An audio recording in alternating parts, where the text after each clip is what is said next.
What is it like to Doordash in Portland, Oregon? To start out, let's get an overview of the city and the surrounding areas that you would be Doordashing in.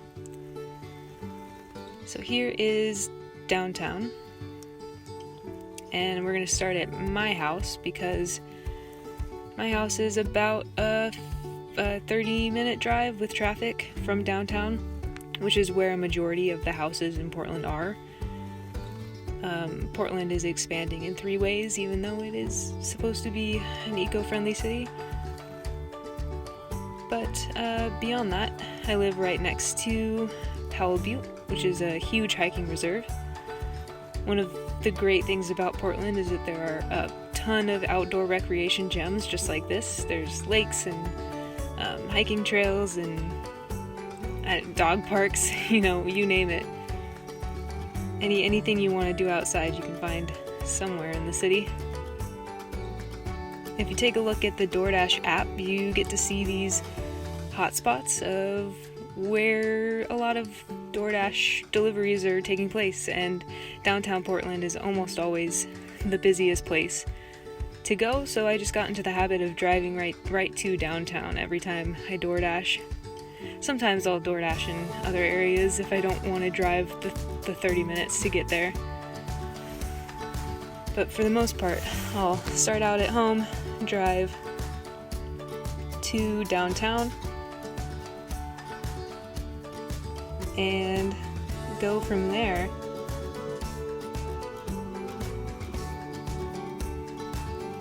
You can see here on this overview of downtown that there are a ton of bridges leading in to downtown.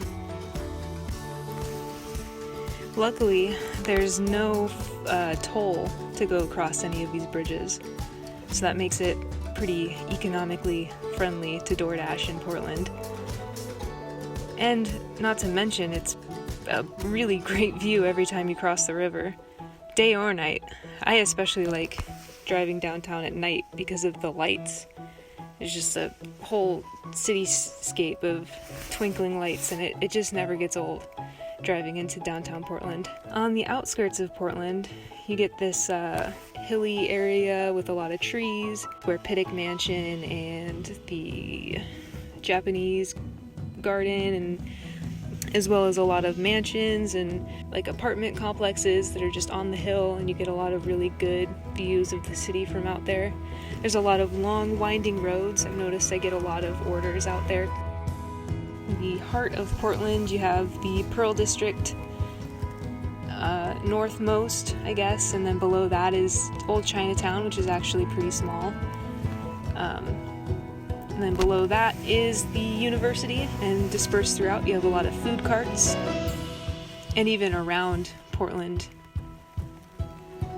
there's a lot of shopping and restaurants and stuff to explore.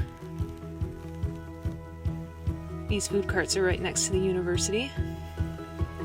And if you notice here, there's a pretty strong glare, like a reflection on the path. Portland is very rainy. The streets are almost always wet, so be prepared to have a hard time seeing the lines in the road when you're first getting used to where the one-ways are and where the bus-only driveways are. Let's take a closer look at the features of the app. You can schedule shifts, take a look at your ratings, and see how much you've earned in this app. And then you can also download the Dasher Direct app, which is a direct deposit card that automatically puts the amount that you've made onto a card that you can use without having to wait for it to process or load. It gets sent to you in the mail just like your Dasher card would get sent to you. And then in here, we can even move money from this card into your regular bank account, or you can add money to the direct card. It's just easier to use this card because you can use it instantly. You don't have to wait 1 to 2 days for a direct deposit into your account. And the final thing I want to mention is the refer a friend feature, where you can refer a friend and have the friend put in your phone number, I think it is. If anyone wants to have my phone number, if I inspired you to DoorDash, definitely reach out. That would be much appreciated. And I also want to mention the DoorDash Drive support number is really helpful. They're always immediately available if you have any problems with Dash finding an address or delivering food. If you can't get in contact with a customer, whatever happens, they'll be there for you. Once you have successfully navigated to your delivery zone, you're going to open up the app and hit the Dash Now button. It'll ask you how long you want to dash for, and then you confirm that you have a charged phone, enough gas, everything you need to DoorDash. While you're looking for orders, you can park at a specific restaurant, or you can drive laps around the city, or you can even park in an area that's close to a couple of different restaurants that use DoorDash as a delivery service.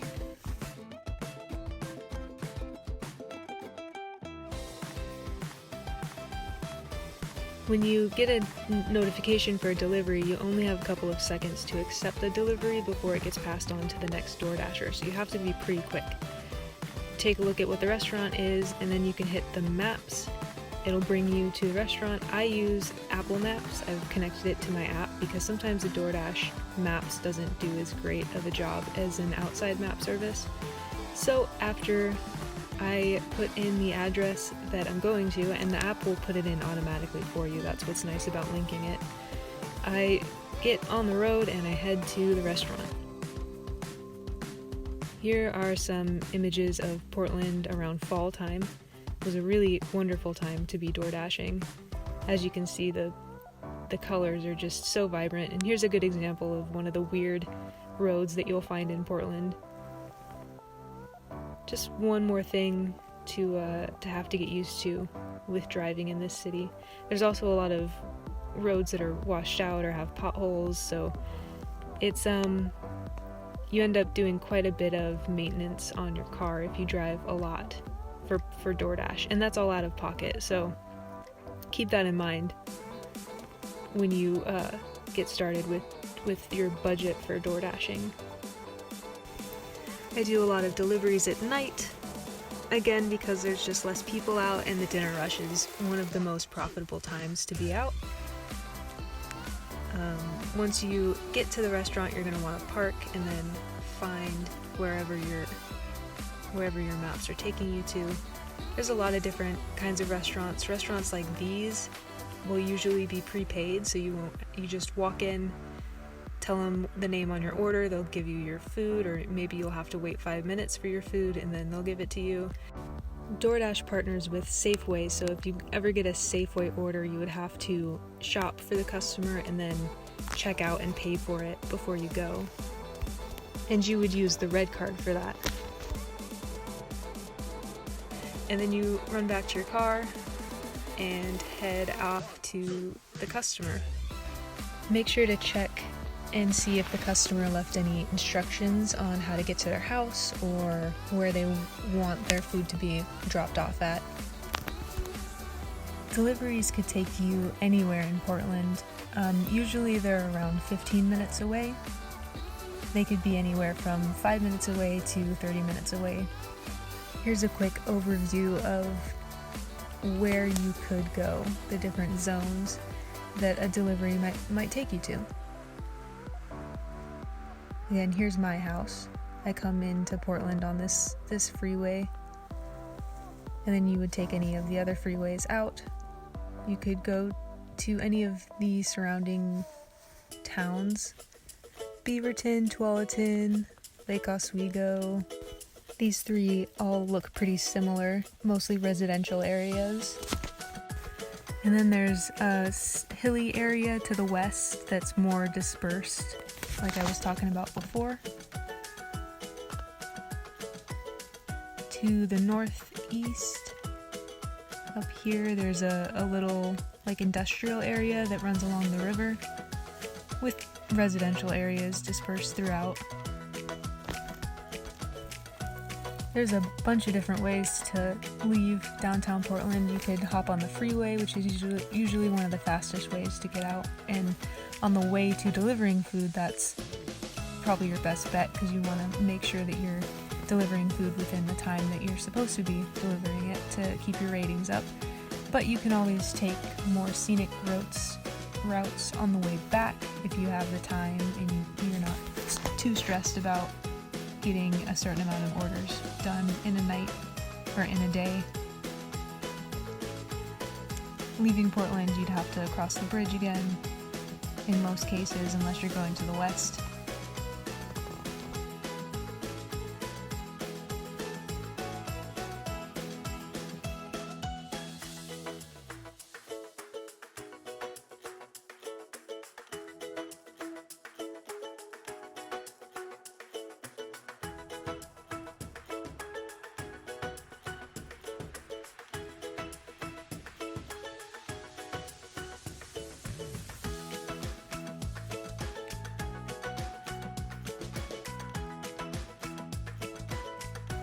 Some of your orders are going to be a shorter distance, and you'll stay right in downtown. Most of the residential places in downtown are apartment complexes, so you'll have to find the entrance of the apartment complex and usually be buzzed in by the person. You'll call them or they'll just tell you which number to press to get in. You'll go up the elevator, find their apartment number, drop the food off, and then make your way back to your car. Hopefully you remembered where you parked.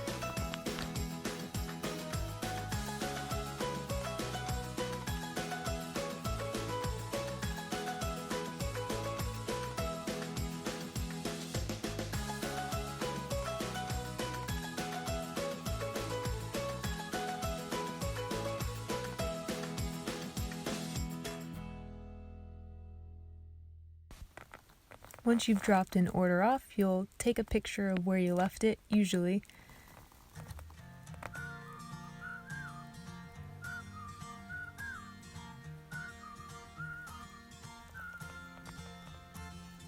And that'll be sent to the customer just to give them an idea of where you left it at, and also to protect you in case somebody says that they couldn't find it. You can have something to say that you definitely did leave it where you left it. And then you can rate your delivery if you thought it was good or bad, and then what you thought was good about it. After that, it'll tell you how much you made on the delivery and how much you've made for the entire day of deliveries, and it'll tell you to navigate back to wherever your delivery zone is.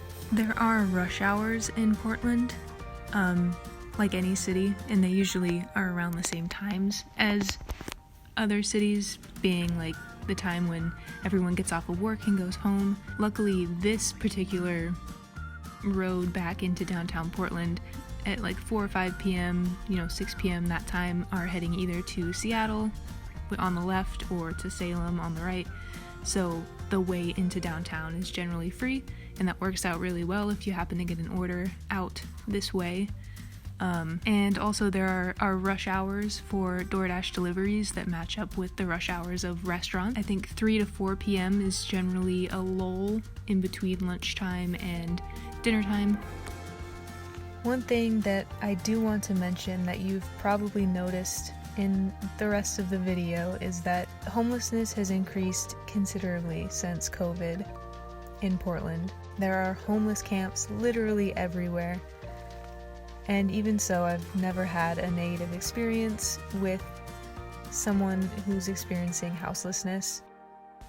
I've tried looking into what Portland as a city is doing to solve the homeless problem, but it seems like it's a really complex issue to solve. There is funding becoming available to help, but it seems like a lot of that money is going into employing people to help and not actually reaching the people who need it.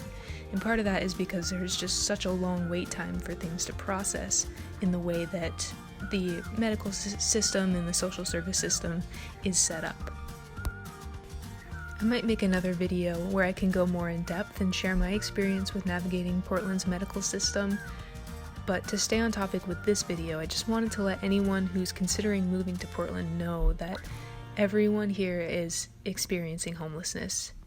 Whether you are homeless or you're living amongst homeless people, it's a worldwide problem, so stay weird, Portland. Thanks for watching.